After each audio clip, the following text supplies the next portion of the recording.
Hello, and welcome back to the Richard Talaferro podcast, where we take a look at career insights and give advice to career changers.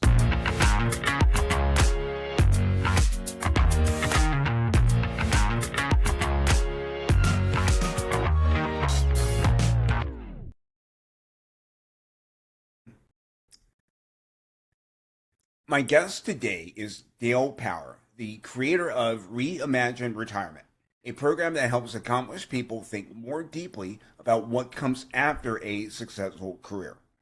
For many of us, retirement planning is primarily financial. Have I saved enough? How should I invest? When can I afford to step away? But Dale asks a different question. How do you build a meaningful life when the work that gave you structure, identity, and community is no longer at the center of your days? As Dale puts it, the greatest risk is not running out of money, it's running out of meaning. Through Reimagined Retirement, Dale helps people reflect on their stories, reconnect with their values, navigate shifts in identity and relationships, and begin experimenting with the possibilities that could shape their next chapter. Dale, welcome to the podcast. Thank you so much, Richard. Really glad to have you. Great to be here. Great to have you. And so I want to start by asking you how you came to coaching on retirement. What was your journey to this point like for you? Long. Mm. Long. When I was, this is very brief, but when I was a senior in high school, my dad had me do a career inventory. I think he was worried about what he thought I was going to do. And I tested 98th percentile in executive management, and they told me I could be an admin. And that was about 180 degrees away from my skill set. So I tried doing that and ended up just miserable. And when I was 30, I said, I'm never doing this again. Sure. And that was when I first started my first business. I've had 4. So I missed a few things the first time. You always do, because you don't know what to look for. True. And so I've had a catering business. I've been a professional clown. I did say it was a checkered career, right? I started the outreach division of a private school for kids with learning issues. And I had a 25-year marketing consultancy called Big Shoes Marketing. And now this is my next one. This is probably my last one. In any case. Yeah. But in every single one of them, I think one of the great things is that we can be a choice and express different parts of our skill sets and interests and values in all of those things. And I found that and built my learning skills on top of it all. And it was all a great ride. That's fantastic. And, you just said something there about expressing your skill sets. And as you just talked about, in the testing that you did when you were back in high school, you tested for a particular field, and you ended up in something completely different. And now you've been expressing those skill sets over the past few decades. How do people come to figure out what their skill sets have become after being in a career for a long time? That's a great question. First of all, it's not something you sit down and say, today I'm going to figure out what I'm going to do in retirement. It's a process, and it should be a process, because it isn't at all like putting your skills together for a job or for a job interview. This is completely different. This is a lot freer, and it's a lot looser. That can scare people because that they don't have that old container that they're used to play in on this. At the same time, it's wonderful to have that freedom. So I think part of where I like to start is with getting people to tell stories about challenges they met and how they felt about it. What happened? What were the skills you used? what were the things you accomplished when you met that challenge? What was the outcome? How did you feel? What is it something that you built on? Is it something you'd want to include going forward in some way? Not the same way, Yeah. but in some way. Right. Right. And that's a great starting point. And I like to work in cohorts of 6 people because, and we'll talk about this probably later, but one of the biggest surprises to people when they retire is their work community stays put. It doesn't typically travel with you. Maybe 1 or 2 people, but overall, most of it stays where it is. Right. And if you have a solid, deep community outside work, you're probably just fine. And if you don't, you're probably flopping around a little bit. And I definitely do want to touch on that a little bit later in our Right. conversation. Yeah. Now, you talked just now about stories, and how important do you think it is for people, especially coming into retirement age, to understand the stories that they're telling themselves about what they've done in their lives and what they can possibly do at this stage in their life? Right. Well, that isn't the only story. We tell other stories. And we look at dreams postponed. We look at the kinds of people that you've loved working with, that kinds of people you love being around, because that is really one of the most important things. And and then how, what kinds of time do are you interested in exploring? Because time is a big thing here too. Mm. And what's interesting about that is when people start this journey, just starting to assess all this, they I think they start at one point, they come out with a completely different understanding. So an example of this is somebody I just interviewed recently who loves dogs, just loves dogs, was in the tech world at Lockheed, Mhm. and had a good job, a very interesting job, retired. He's he's a more solitary person, Okay. and he started working at a rescue for a couple of days, and that wasn't it. Yeah. He had to experiment a little bit, and then he read more. Something came along, and he read about the Seeing Eye program for blind people. Okay. And it's interesting. They call the people they work with blind people, not people that are visually impaired, Hmm. because Okay. that's how it is. Yeah. And he he started going to meetings, and they meet a lot. They meet three times a month with the people that are working with them. And he got a puppy, and they get puppies at 7 weeks, and they keep them till they're 15 months. And they work with them and give them basic obedience training before they're ready to go to the Seeing Eye Institution in New Jersey, where they do deep training. Um, but that's an amazing commitment, and he's deep into that now and does other things with animal rescues. But that's where he spends his time, and he just loves it. That's wonderful, it's an example of sort of thinking differently about your post working life, and Yes. also because one of the things that you said, in our discussions earlier, was purpose doesn't retire, and Right. I Right. love that line, and Right. because it it feels like it gives us, I guess, in a certain way, rocket fuel to continue, Absolutely. yeah, being It of is a service to rocket people. fuel. Yeah, talk more about that. Well, and with that is, I believe it's very directly connected to service, which we Mhm. think in a very small way. So, I mean, one of the things that I've been really thinking about now is how to start playing with this idea of service and helping people understand it's so much bigger than just what we call volunteer work. Mhm. That's how people, I think, usually think of service. I was just at a conference last weekend in an organization that is extremely quiet. but raises hundreds of millions of dollars for women uh, for educational scholarships for women. Hmm. And it really blew me away. I'd never been to one of their conventions.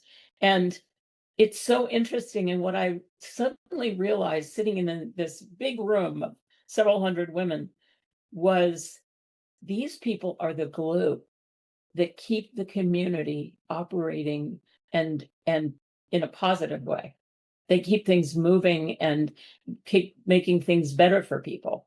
And they're not asking for any adulation or any advertising or anything. They are very quiet, but it's so, so rewarding. And all of them are interesting people. Hmm. I mean, I sat next to school superintendents, former school superintendents, and I mean, you name it. There are all kinds of people in there. Sure. And you would never be able to say, this is the kind of person. I said, it's the only common denominator is service. Hmm. Hmm.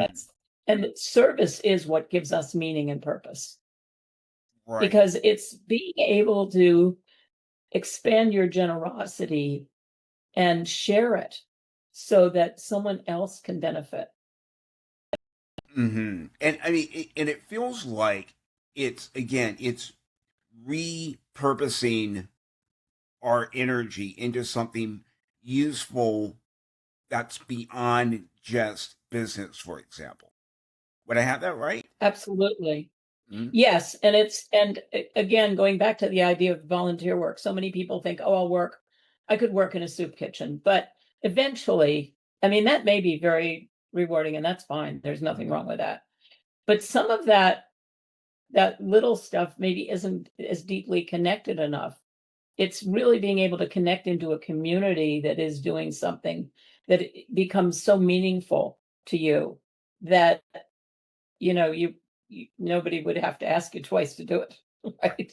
Right. It's It's like sort of, people who say they wouldn't really have to pay me to do this because I yeah. love it so much. Right? And that's wonderful. And that's really wonderful to hear. And, I want to shift gears for just a moment here and talk about something that we discussed a little bit just recently, which was people who retire. They've worked in their jobs for maybe 20 or 30 years. They've retired and decided, okay, I want to go to the Grand Canyon and I want to travel.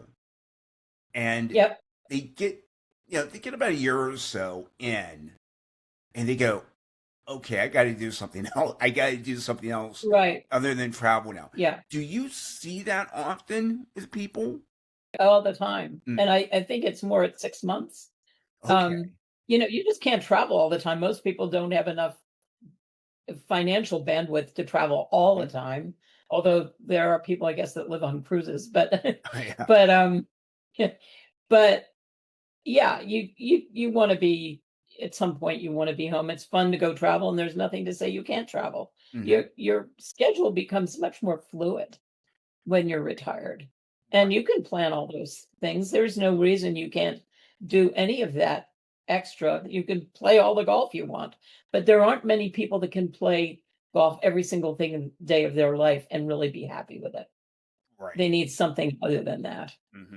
My Hmm. dad was a great example. He was a CEO and he was very busy, and he retired and didn't have nobody even mentioned a personal plan to him. And he kind of fell apart for a couple of years. And then he got a rip in the back seat of his Toyota station wagon and he got mad and he couldn't find anything to mend it. So he found something that they use on the Alaska pipeline for leaks, and that worked. And so he started a business marketing that. And that was that was his thing. He was very happy doing that. It's really interesting coming off of that story, really interesting to see how people in retirement find an issue, find a problem, find a way to solve that problem, and then decide to turn that into a business. Is that something you Oh see yeah, often? a lot. Mm, I think there are many people starting businesses that way. I mean, it that's the thing. There's all kinds of service Right. There's all kinds, and service to a great idea Mm-hmm. is just as important as service to the community. I mean, one of the things that is, looking back on that career test I took, one of the things I've thought for a long time is career tests are can be valuable. However, they are only operating with what's already in place. There's nothing that's not there yet. And I have a friend who um, educate schools right now on all the jobs that are coming in from healthcare that aren't nobody knows about because they're so new. And the technology is moving so fast that there and some of the people that are inventing some of these things are retired.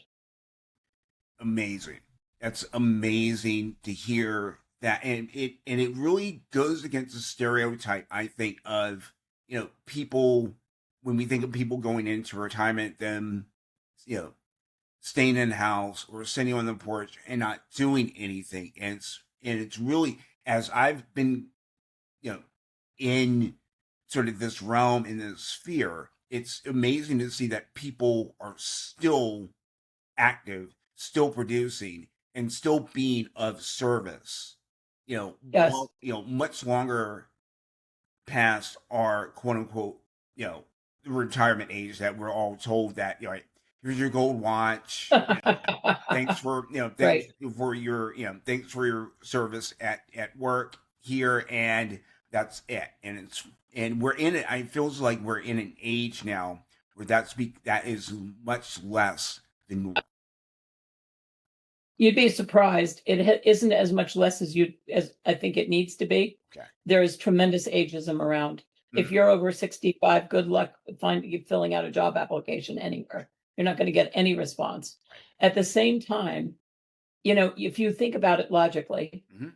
age 65, what the life expectancy in the United States is only 79, but there are a lot of people living past that. Yeah. And if they're committed to their health and they're really practicing their health and eating and exercise, Mhm. they have 20 to 30 years sometimes. Yeah.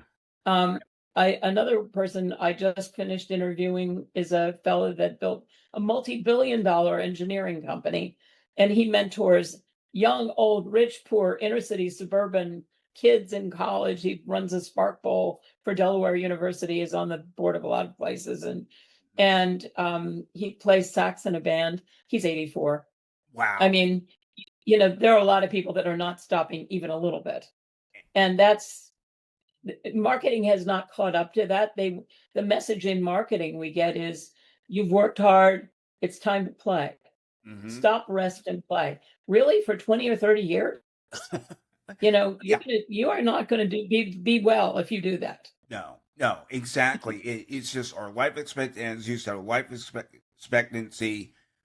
In a lot of cases, is going well beyond what the norm is, and people Yeah, remain you know vital, in health wise, mentally just vital, and don't want to just sit around. They actually want to do something right. for somebody.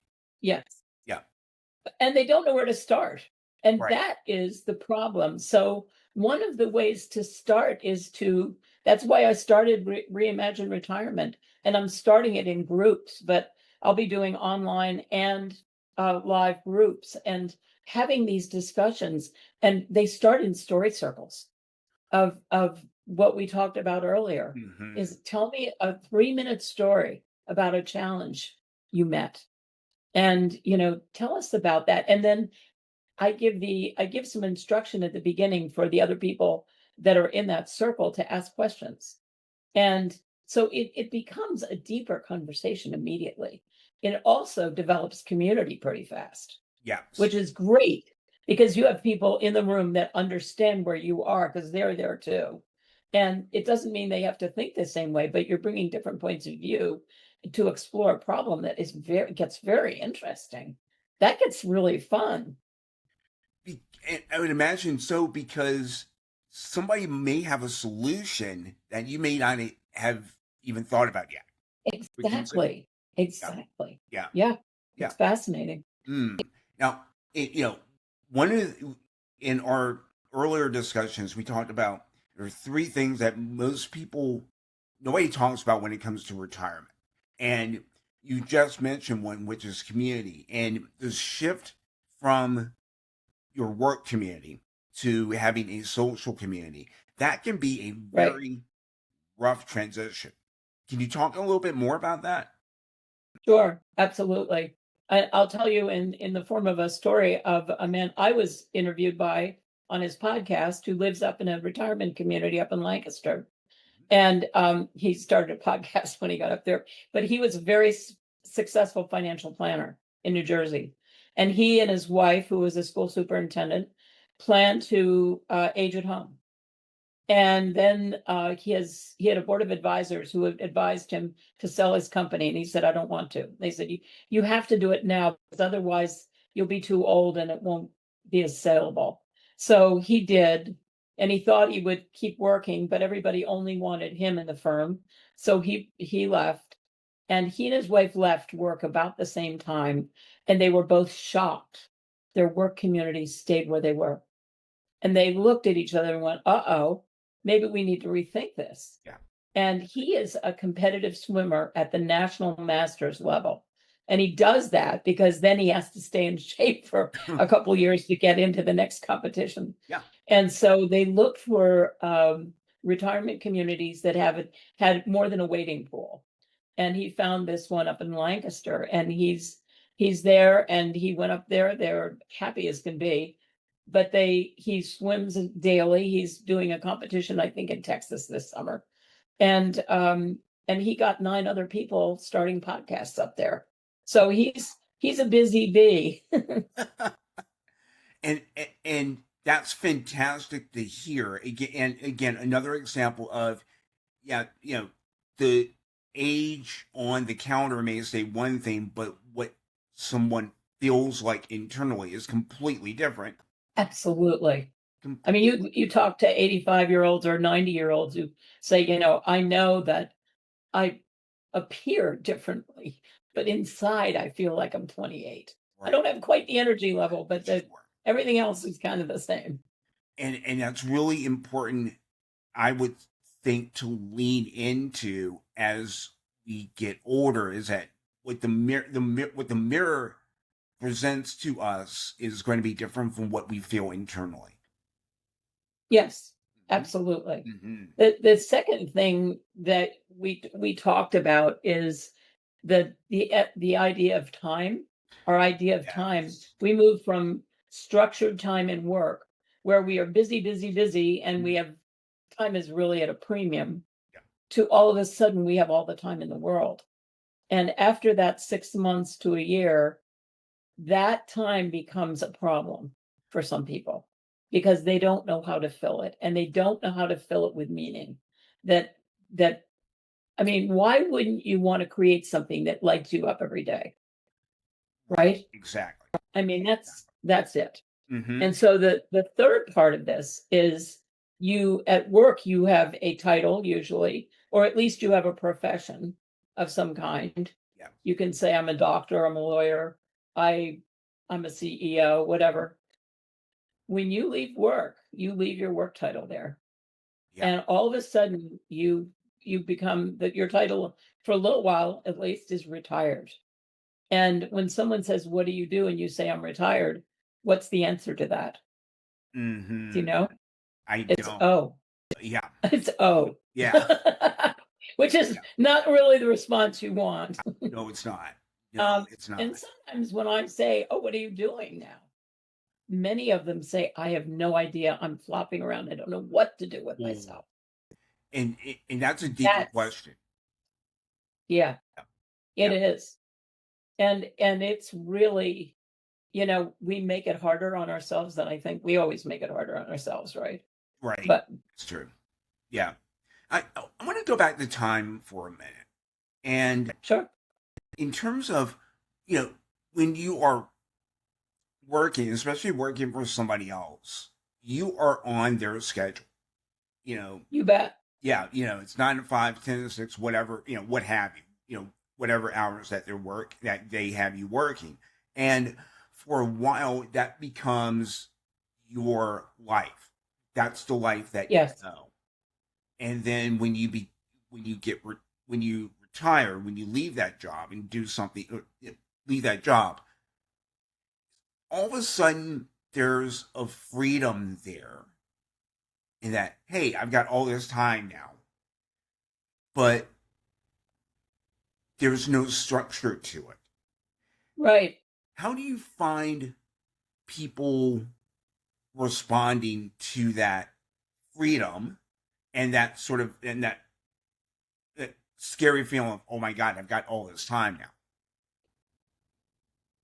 The smart ones start figuring out, they get themselves into some kind of a process where they start going through the kinds of things we've talked about. Hmm. Um, the people that get scared about it are, that would benefit from reconsidering what's important, to really explore their skills, explore their values. I mean, we're never taught at least in my experience so far, we're never taught about our values. I mean, if you go and ask somebody on the street, what are your most important values? They're going to look at you like, who are you and why are you asking me this question? I have Right. no idea what you're talking Hmm. about.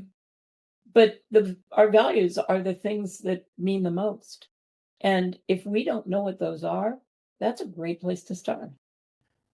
Mm. And what kinds of people share those values? Yeah. Because that's another piece of this. Mm. And then what kinds of things have you done in your life that you had to pinch yourself? It was so good. And Yeah. just think about that, Yeah. and you may not want to go back to those things, but were there common threads running through all this that weave together? Because I don't really believe you want to go back to something unless you just are just crazy about it. That's fine. But most people want to create something a little different or something that's at least a different iteration of it. And so I think the way I approach all this is we start out, we don't know, but there's a process I lead people through. Okay. And then toward the end of the process, we start creating tiny experiments where they start dipping their toes in the water Hmm. and just try on little pieces of things. And then they get some answers. And then they start to be able to form something. And it doesn't necessarily take that long, but it does take the willingness to take a deep dive into what you really, who you really are and what you want, how do you want to show up in the last part of your life? Yeah. Do you want to leave a legacy? What's important about that? Or how do you want to be remembered? That's a Yes. great question.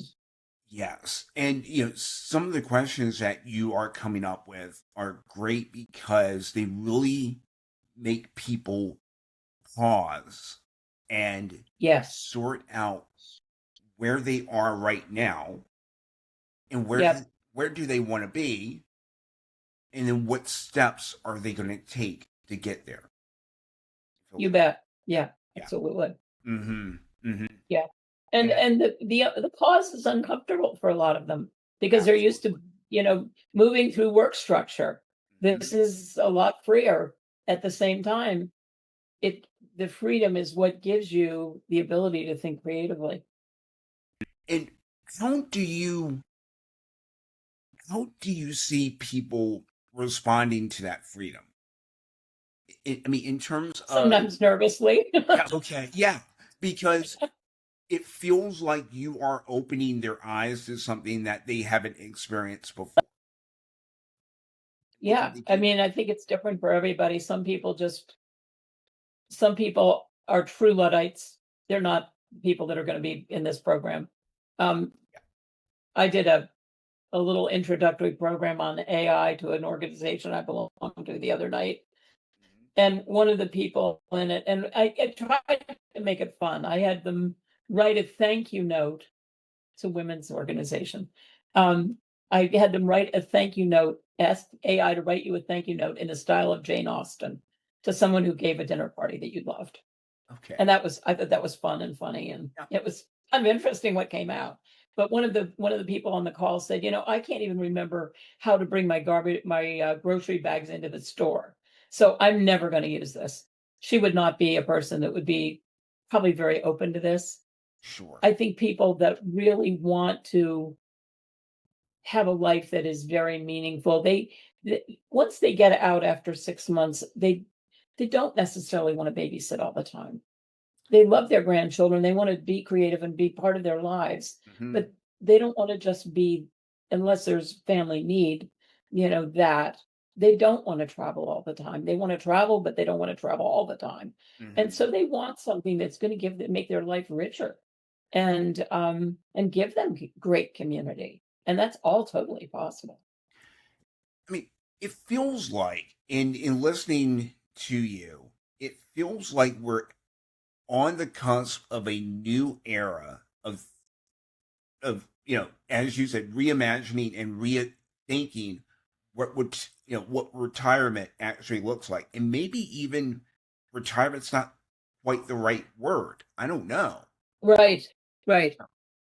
Yeah, I I, agree. yeah, and it feels like working with somebody like you who is sort of on the cusp of that and help people, you know, help people as being a guide for them.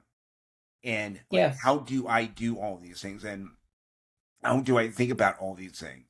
I really love right. the idea of, excuse me, setting up micro experiments just to see what Yeah. happens. And Yes. yeah, so can you speak a little bit more about that? Sure, and then you come back if you're in the group, you come back and Hmm. you report and Yeah. say, this is what worked, this is what didn't work. You know, where do I go from here? Or this is what I'm going to try next. And I have some other ideas. Is there anybody else that I should talk to? This is what's great is all of a sudden all the connections start weaving together and the ideas start popping up and you move from being afraid of risk to getting excited about trying some new things. Hmm. And that excitement can fuel the next steps of Yeah, of your clients' evolution to what they want to do and how absolutely. to be of service. Yeah, Yeah, absolutely. yeah.